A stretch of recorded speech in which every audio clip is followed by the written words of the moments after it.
السلام علیکم ورحمۃ اللہ وبرکاتہ۔ عیدین کی نماز کب واجب ہوئی؟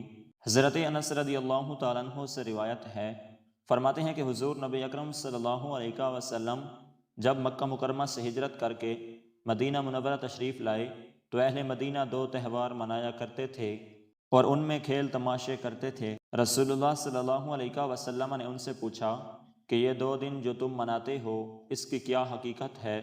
انہوں نے عرض کیا کہ ہم جاہلیت میں یہ تہوار اسی طرح مناتے تھے، تو رسول اللہ صلی اللہ علیہ وسلم نے فرمایا، ان اللہ قد ابدلکم بہما خیرا منہما یوم الاضحیٰ و یوم الفطر، یعنی اللہ تعالیٰ نے تمہارے ان دو تہواروں کے بدلے میں ان سے بہتر دو دن تمہارے لیے مقرر کر دیے ہیں، عید الفطر اور عید الاضحیٰ کے دن۔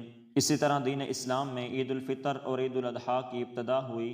مشہور مورخ ابن جریر طبری کے بقول سن 2 ہجری میں رسول اللہ صلی اللہ علیہ وسلم نے صحابہ کرام رضی اللہ تعالیٰ عنہم کو پہلی مرتبہ عید کی نماز پڑھائی۔